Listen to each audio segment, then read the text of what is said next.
Let's welcome Mr. Robert Kecseg.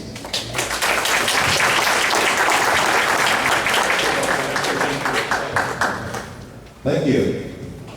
I want to thank everybody for hanging in there. I guess it's been kind of a long day. Folks, I got a little different message for you. I've been involved in the Tea Party since 2009, and I'm part of a group called Constitutional Defenders of Dallas, started by Pastor Broden, who will be speaking with you in a few minutes if you want to hear his great presentation. Constitutional Defenders of Dallas, Constitutional Defenders of Texas is a group that is really, really hard pressed to find a lot of compliance with our Constitution. And we're all about finding and holding our representatives accountable. So that's what our mission is, and that's what you're going to be hearing more from us as we advertise this and get this out. But today, my message is more about the real crisis that we have today. We're witnessing the failure of big government. That is, the central planners who are involved in every aspect of our lives. Socialism has no place in America, but we have massive spending, massive borrowing, and they all place a heavy burden on our free market system. Central planners in the European Union are in complete denial of their bureaucratic failure. They meet in Brussels very, very often. And they're in denial of the failure of Greece, the bankruptcy of Portugal, the near bankruptcy of Ireland, and now we're heading towards the financial failure of Spain, and even the third largest economy in Europe, Italy. Now France is totally socialistic. Their parliament is socialistic, as is their new president. We in America are moving from sovereign states and limited government. Better? This one?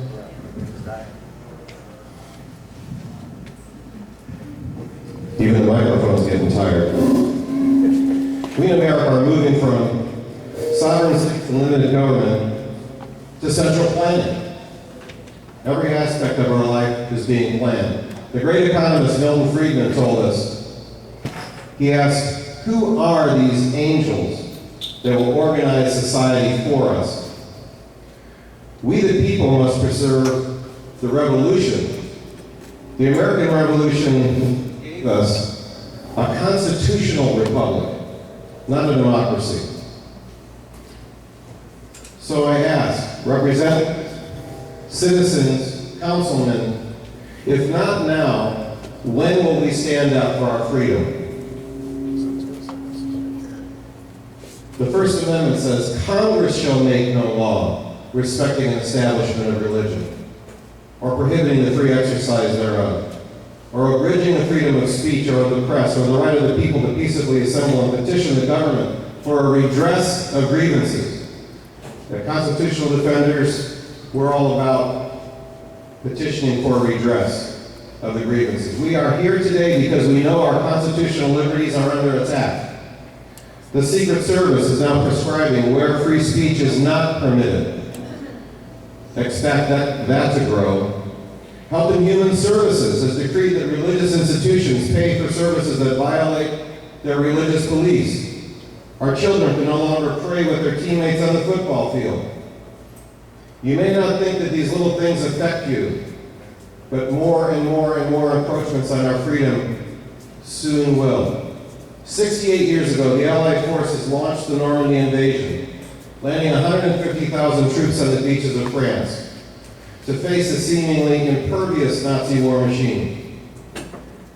I've had the privilege to stand on that beach where 9,387 soldiers were laid to rest in the Omaha Memorial.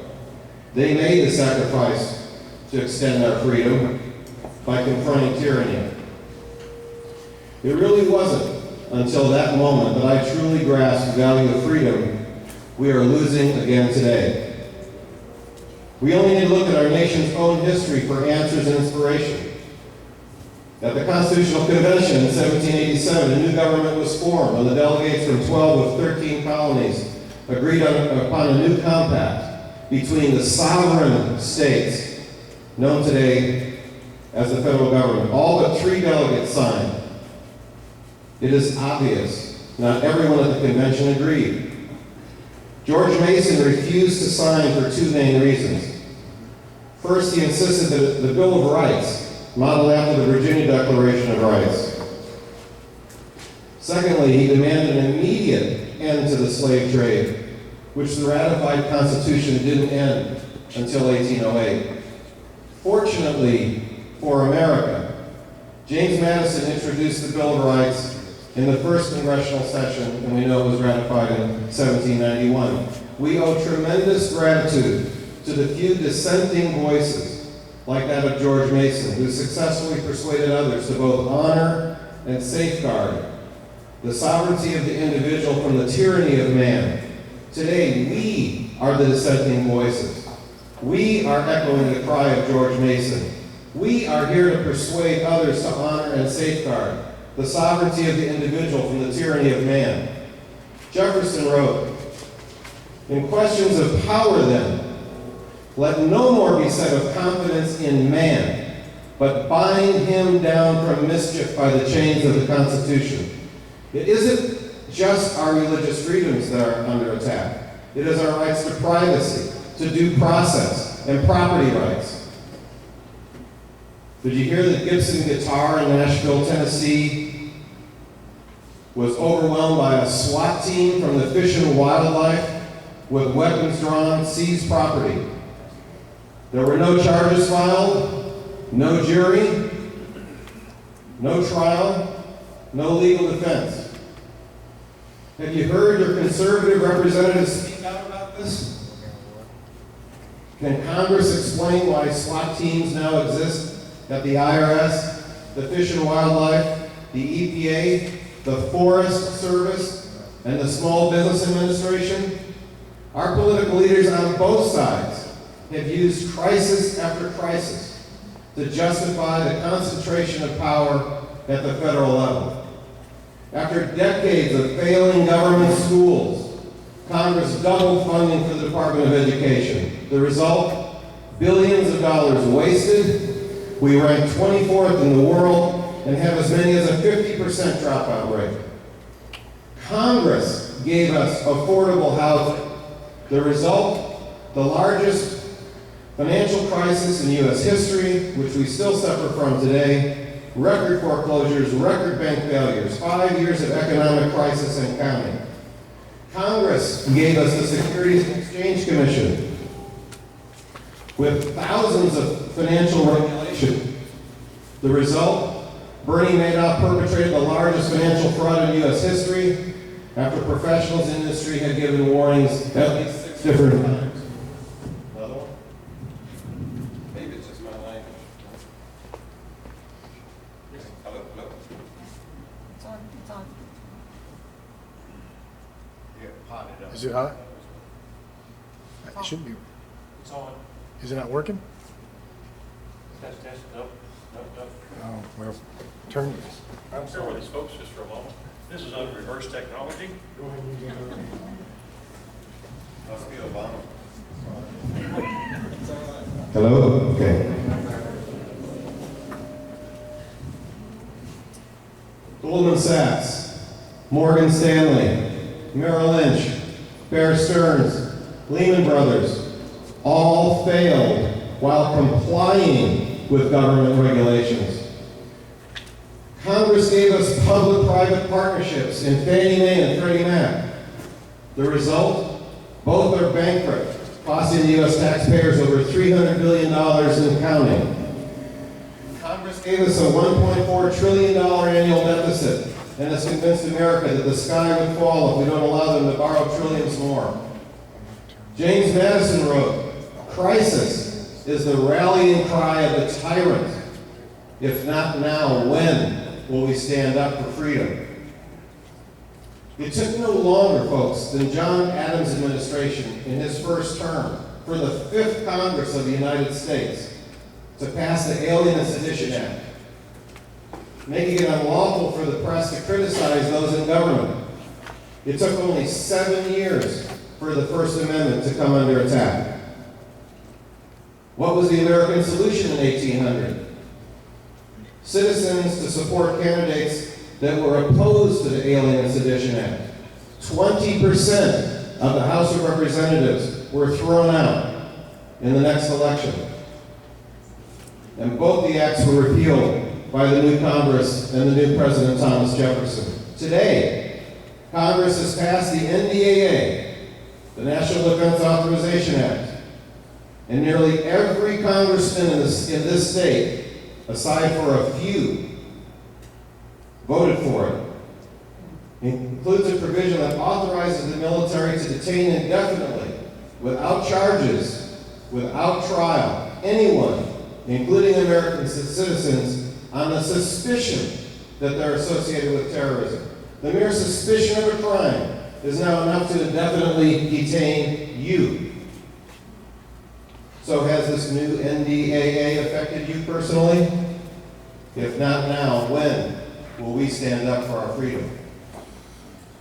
You've probably heard a lot of talk about government spending. It's too high, there's waste and fraud. We must cut spending. Well, now hear this. The Transportation Department budget has grown by 47% over 3 years. The Education Department by 61% over the same 3 years. The Energy Department, that produces no energy, has grown by 90% over 3 years. The Commerce Department, 158%, and of course the Labor Department by 340% in 3 years. Does anyone in the GOP remember a guy named Ronald Reagan? He reminded us that government is the problem, not the solution. When Congress wouldn't listen to rationale and reason, Reagan went straight to the American people. And with the support of the people, prosperity prevailed. Have you ever met your congressman? I have. In fact, I've met with both Kenny Marchand in my district in Irving and Joe Barton in the Arlington area. Together they've been in Congress for 36 years. Both wear a conservative label. Both voted to raise the debt ceiling. Both voted for the NDAA bill. And now Medicare, and knowing that Medicare was going bankrupt, Congress voted overwhelmingly for Medicare Part D, a new entitlement program. But who regulates Congress? We do. In 2008, of 32 U.S. House seats in Texas, 31 of 32 incumbents won. 95% of incumbents win nationally. Is incumbency a right? Or are incumbents the only persons available? Because someone has been re-elected to office for several terms, are they best representative of our state sovereignty and individual freedoms? How much individual choice must we lose before we bring competition to incumbency? What would you do? What would you and I do if we were in Congress today? How about we freeze federal hiring? How about we freeze federal promotions? How about we freeze their wages? How about selling the 12,000 vacant federally owned buildings across this country? How about we sell some federal land instead of acquiring more? How about we close down just a few of the some 190 military installations in countries wealthy enough to protect themselves? How about we close down the $750 million, 3.6 million square foot embassy in Iraq? How about we stop policing the world and instead police our broken borders? These are not difficult decisions. If not now, when will we stand up for our freedom? We have blindly trusted many of our elected officials to uphold their oath of office for far, far too long, to safeguard our constitutional liberties, whether religious or economic. Sadly, through their own actions, their oath has become an exercise in tradition and protocol, debased of any real meaning. blaming the right or the left, the Republicans or Democrats only, as they have done for so many years, distracts our attention away from their cowardly decadence of duty. We know when the Congress will confront the rapidly growing spending and addiction to money printing and debt, when they're no longer running for office. When limited government principles are able to replace party allegiance. We cannot wait for Congress to defend our God-given rights. The founders did not wait. 19th century American citizens did not wait.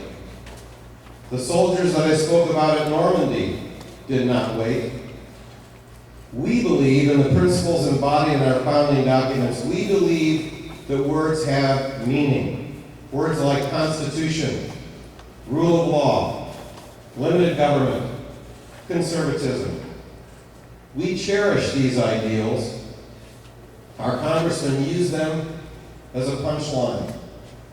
It is an insult to our founders, to our nation's heritage, to our servicemen, and our very existence as a free people. If our elected officials are not going to stand up, who will? If our self-proclaimed conservative politicians will not, who will? The reason we stand here today is because we have no one else to stand here for us. Our founding fathers warned of placing faith in man. Our system of government is based on the rule of law embodied in the Constitution and the Bill of Rights. These documents serve to define and protect our rights so that no single person would be subject to the whims of any man. The time has come to draw the proverbial line in the sand and ask our leaders, our neighbors, and friends, will you stand on the side of freedom? If not now, when?